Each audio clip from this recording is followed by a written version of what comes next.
Antes de ler aqui com vocês, Mateus 5, verso 14, quero também mandar os cumprimentos da minha esposa, Paula. Ela não pôde vir por problema de saúde, tem sido um ano bastante desafiador para nós, mas estamos firmes, crendo no propósito de Deus. Estamos pastoreando jovens lá em Campinas. Orem por nós, viu? Pastorear jovens é uma bênção. Glória a Deus por cada jovem. Tem que ter muita disposição, muita energia. E ora para que o Senhor continue derramando para vocês muita unção. Gente, que precioso ver tudo aquilo que Deus está fazendo aqui. Que ambiente, que atmosfera, onde o nome do Senhor é engrandecido, é exaltado. Gente, é nesse ambiente que eu quero estar. Não existe melhor lugar para estar.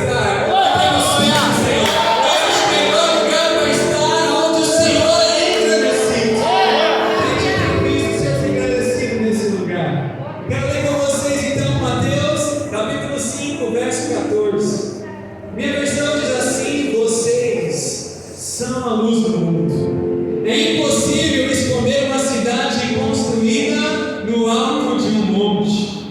Não faz sentido acender uma lâmpada e depois colocá-la sobre um cesto. Pelo contrário, ela é colocada num pedestal, de onde ilumina todos os que estão na casa. Da mesma forma, suas boas obras devem brilhar, para que todos as vejam e louvem seu Pai que está no céu. Será que você pode fechar seus olhos mais uma vez, baixar sua cabeça? Senhor Jesus, essa é a tua palavra. Obrigado, Senhor Jesus, por esse privilégio de estarmos aqui reunidos, Deus, na conferência. Obrigado, Deus, por tudo aquilo que o Senhor tem feito nesse Ministério Revolution, que o Senhor tem feito nessa casa, Pai, que como o Senhor já tem agido, bradado. Obrigado, Deus, porque a tua glória já é presente aqui, a tua presença já está em nosso meio, Deus, mas nós te pedimos ainda mais, leva-nos além, leva-nos mais profundo, Deus, ilumina o nosso entendimento, fala o nosso coração, Deus, transforma a nossa vida, muda o nosso entendimento para que nós possamos provar e experimentar a tua boa, perfeita e agradável vontade, Deus. Nos faz, ó Pai querido, servos, filhos Deus, ó Pai querido, que correspondem ao teu chamado, Deus, em nome de Jesus, amém. Gente, cada um dos evangelhos, gosto muito que ele traz um enfoque único. Cada um vai trazer um aspecto, uma característica, um enfoque a respeito de Cristo e da sua missão. Em Marcos, ele é o rei que se tornou servo, o servo sofredor. É aquele que não veio para ser servido, mas que veio para servir. Aleluia. E dar a sua vida em resgate de muitos. Glória a Deus. Lucas está na perfeita humanidade de Cristo. Ele é o Salvador de todos. É muito lindo como Lucas dá ênfase enquanto Jesus orava. Acredite, 45% de cada um dos registros que nós temos de Cristo orando estão no livro de Lucas.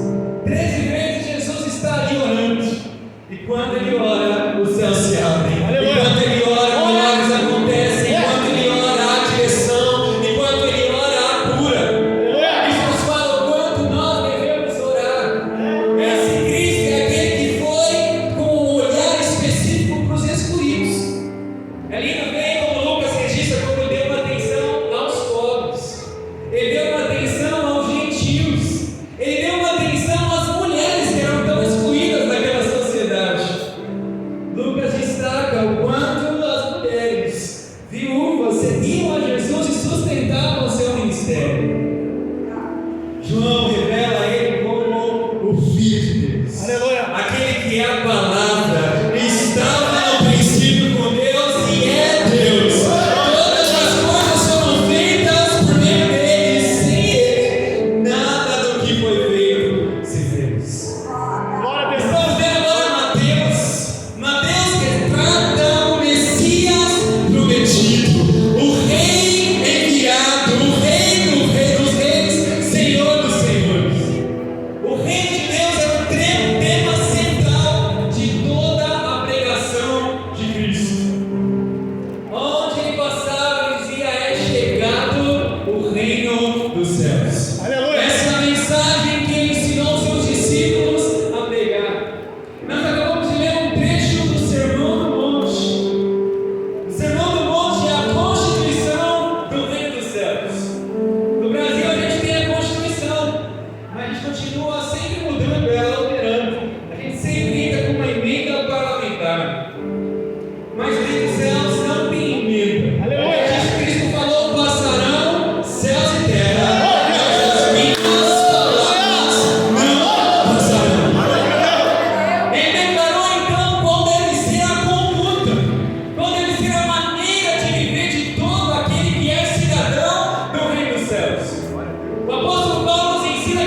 porque eles serão consolados. Bem-aventurados os humildes, porque eles herdarão a terra. Bem-aventurados que têm fome e sede de justiça, porque eles serão satisfeitos. Aleluia! Bem-aventurados puros de coração, porque eles verão a Deus. E eu quero ver Jesus. Bem-aventurados que promovem paz, porque serão chamados filhos de Deus. Bem-aventurados perseguidos por conta da justiça, o reino dos céus pertence a eles. Aleluia! Ele conclui as bem-aventuranças dizendo: vocês são sal da terra e luz do mundo. Sabe, gente, essa é uma declaração que tem que estremecer o nosso ser. Aleluia! Tem que nos estremecer de dentro para fora, porque essa aqui não é uma declaração profética e nem tampouco uma declaração poética. É uma declaração, uma constatação sublime de que todo aquele que foi alcançado por Cristo, todo aquele que nasceu de novo, todo aquele que foi feito morada do Espírito Santo, ele é luz do mundo. Todo aquele que tem a vida de Deus tem a luz do mundo. Todo aquele que é morada do Espírito Santo, esse é a luz do mundo. Obrigado, Tom. A luz do mundo não está então. A luz do mundo não está então no conhecimento. A luz do mundo não está na ciência. A luz do mundo não está na política. A luz do mundo não está nas artes, na música.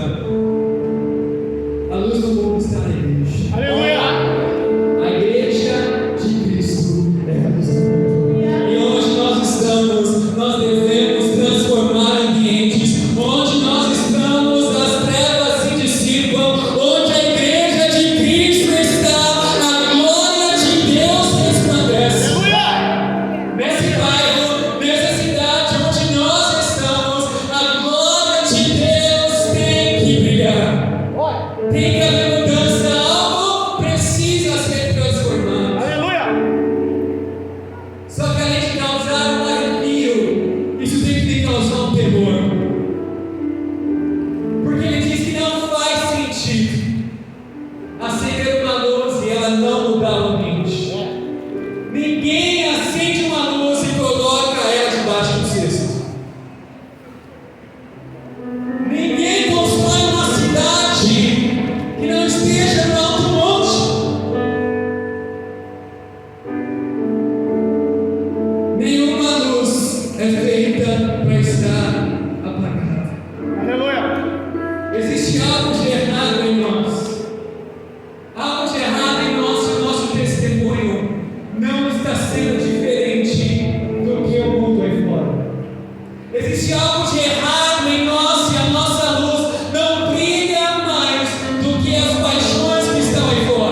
Você tem andado na luz. Oh, glória! As suas obras, o que elas têm revelado, o que a nossa vida tem anunciado aqui dentro e lá fora. Sabe, Jesus sempre usou de conhecimento e comparações que os seus ouvintes sabiam, para que ele pudesse explicar as realidades celestiais. Marcos capítulo 6 nos revela que Cristo, ele falava por parábolas, para que aqueles que ouvissem pudessem entender, mas para aqueles que têm intimidade, ele falava abertamente, ele contava tudo. Isso nos fala que é na intimidade com Deus que nós teremos revelação da sua palavra. É na intimidade com Deus que nós vamos ter consciência de quem Ele é, a revelação de quem Ele é, mudança para a nossa vida. Mas Ele usava do conhecimento das pessoas para explicar verdades eternas. E para falar sobre luz, Ele falava sobre uma lamparina. Na época de Cristo, obviamente, não tinha luz elétrica. Não tinha internet, não tinha o seu Instagram, o seu WhatsApp. A luz vinha de uma lamparina. Lamparina, na sua maioria das vezes, era um objeto pequeno que cabia na palma de uma mão. Muitas delas feitas de barro, outras mais chiques, dos mais ricos, eram feitas de metal. Mas só para os nobres, para a grande maioria, era feito de barro. Ela tinha dois furos nela, o maior e o menor. Nesse maior, eles depositavam o combustível da lamparina, que era o azeite. Aleluia! Glória! No outro furo menor, era colocado o pavio. Então, para ter luz, é necessário 3 elementos: a lamparina, o azeite, obrigado, e o pavio. Havendo a lamparina, podia-se armazenar o azeite, e no pavio havia fogo. Aleluia!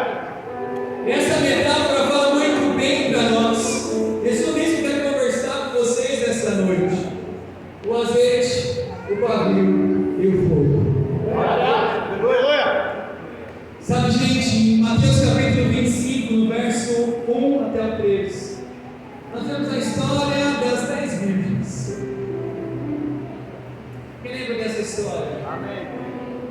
5 delas foram prudentes, levaram azeite em reserva. A Bíblia diz que o noivo se demorou, todas elas caíram em sono. Quando elas despertaram, as que não haviam levado azeite extra começaram a ficar preocupadas, desesperadas, dizendo: nos dê um pouco do seu azeite. Elas diziam: não posso, só tenho para mim. Elas foram atrás para comprar mais azeite, mas quando o noivo voltou, elas não estavam ali. Quando elas chegaram de volta, já era tarde demais. Essa parábola nos fala da importância do azeite para se manter a chama acesa. Nos fala sobre a importância de ter um azeite em reserva, nos fala sobre a importância de sermos cheios para que então a chama permaneça em nós. O azeite nos fala da vida de Deus, nos fala de termos cheios do Espírito Santo, de termos comunhão com Deus, porque nós não seremos luz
crente.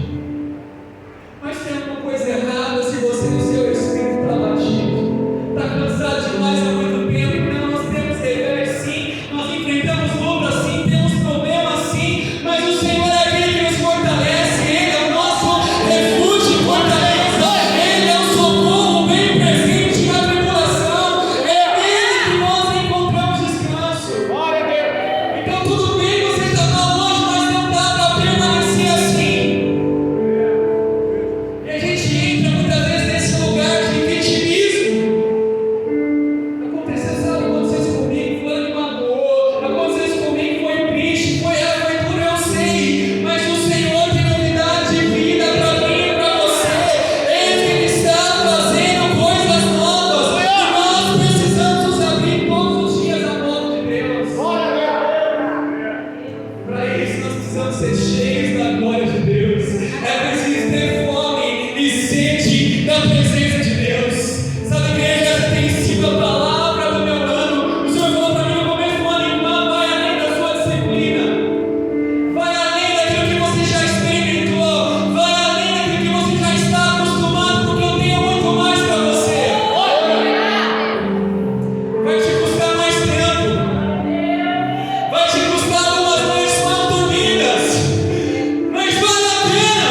Segundo elemento, pavio. Olha para o seu irmão do lado e diz assim, ó, esse sim, somos nós. E tem gente que é pavio curto. Pavio somos nós. Pavio não gera fogo por si só. E o pavio não sustenta o fogo sozinho. O pavio, se não tem combustível, ele queima. Na época de Cristo, quando ele queimava, ele soltava um odor. Sabe aquele cheiro de queimado? Era um cheiro que ninguém gostava.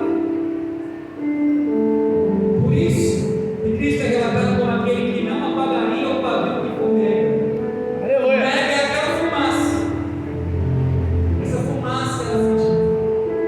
Sabe, gente, esses somos nós, quando queremos fazer a obra de Deus sem azeite. A gente fala que vai ajudar, mas só está atrapalhando. A gente fala que quer servir ao Senhor, mas sem o azeite, a gente só atrapalha. Porque eu já vi gente brincando para fazer a obra de Deus, irmãos discutindo, tendo raiva, ira uns dos outros, guardando mágoa, porque estão vazios com azeite. Aleluia. E quem está cheio do azeite, olha para si mesmo e diz: se Cristo me perdoou, eu tenho que perdoar. Se Cristo me amou, eu tenho que amar também. Esses somos nós, gente, começa a sair fumaça. É a gente cheio de orgulho. É a gente querendo, sabe, destaque. Não dá para fazer a obra de Deus sem Deus. Não dá para fazer a obra de Deus sem azeite. Não dá para fazer a obra de Deus sem estar cheio da glória de Deus. Terceiro elemento. Perdão, segundo ainda, o pavio precisa ser limpo. Se o pavio não era muito limpo, ele começava a fumegar também. Aleluia. Então era normal dar uma parada no pavio. Como é bom quando o Senhor nos afunda. A obra do Espírito Santo em nós é nos tornar mais parecidos com Cristo. Sabe, gente, santidade é o que a palavra diz em Tessalonicenses, que é a vontade de Deus, capítulo 4. A vontade de Deus é a nossa santificação. Santificação é o processo de nos tornarmos santos. É o processo de nos tornarmos mais parecidos com Jesus. Aleluia. Para ter o fogo de Deus, não dá para cultivar o pecado na nossa vida. Para ter o fogo do Senhor em nós, não dá para cultivar aqueles erros que nós sabemos que não devemos fazer. A conversão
despiram de sua antiga natureza em todas as suas práticas perversas. Aleluia. Revistam-se da nova natureza e sejam renovados à medida que aprendem a conhecer seu Criador e se tornam semelhantes a Ele. Glória a Deus. O Aleluia. propósito de Deus para mim e para a sua vida é que nós sejamos mais parecidos com Cristo. É que o meu falar, o seu falar, o nosso agir revele quem Jesus é. Eu quero te perguntar essa noite, as pessoas que te encontram na rua, as pessoas que te encontram no seu trabalho, a quem elas estão enxergando? Quem elas estão vendo? As pessoas que lidam com você no seu ordinário, no cotidiano, quem elas estão vendo? Agora, o mais difícil, as pessoas da sua casa, quem é que eles estão vendo? Minha mãe sempre me falou, Ivan, é muito fácil ser crente dentro da igreja. Você tem que ser crente aqui dentro de casa. É muito fácil chorar, é muito fácil você pular. Você tem que ser cristão aqui dentro de casa. Como nós precisamos ganhar nossa família para Jesus com o nosso testemunho. Aleluia. Colossenses 3, capítulo 20, versículo 23 diz: sobre tudo que fizeres, faça de todo o coração como para Deus e não para homens. Aleluia. Sabe, gente, no meu trabalho, no seu trabalho, nós estamos revelando Jesus, porque nós estamos trabalhando para Ele, não para o nosso patrão. Quando nós estamos servindo, nós não estamos fazendo para o pastor, nós estamos fazendo para o Senhor. Então, se é para Ele, é o melhor, é a Ele que nós devemos revelar. Aleluia. Sobre tudo que fizeres, faça como para Deus e não para homens. Terceiro elemento, o fogo. O fogo é o que ilumina. Nós precisamos entender que se nós somos a luz, não é por algo gerado por nós mesmos. Não é algo que nós mesmos podemos produzir. Mas Cristo declara em João capítulo 8, versículo 12, ele diz: eu sou a luz do mundo. Se vocês me seguirem, não andarão no escuro, pois terão a luz da vida. Quem crê em Jesus, quem segue a Cristo, não anda no escuro, porque você tem a luz da vida. Aleluia. A luz da vida. É particularmente precioso ver como Jesus, como Deus se apresenta como fogo. O fogo que ilumina. E esse, no capítulo 3, ele é a sarça ardente. Ainda este, ele é a coluna de fogo do deserto. Desde o capítulo 19, 18, ele é o fogo no Monte Sinai. Ele é o fogo consumidor. Glória a Deus. Malaquias 3, capítulo 2, ele é o fogo purificador. Aleluia. Em Pentecostes, em Atos capítulo 2, ele é a língua de fogo. Andado 12, ele traz um ensino a respeito de Cristo e o fogo. Ele é a chama moral que nos leva à santidade, Aleluia. que nos leva à pureza, que nos leva a converter o nosso mau caminho, que nos leva a mudar, que nos leva a caminhar em novidade de vida, que nos leva a ser santos. Ele é a chama espiritual que nos dá o anseio, que nos mantém acesos, que nos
João Piper diz que a verdadeira adoração, ela tem que envolver cabeça e coração. Ela tem que envolver entendimento, revelação. Porque não dá para a gente caminhar nossa vida sem estar embasado na palavra. Espiritualidade sem palavra é perigosa e pode nos levar a uma expressão apenas da alma, a enganos. Então a gente precisa estar enraizado na palavra. A gente precisa sim ter a compreensão do que nós estamos fazendo. Não devemos apenas agir por imitação, mas por revelação. Não apenas por opinião, mas pela direção de Deus. A tua palavra, a palavra do Senhor, é a luz dos nossos caminhos.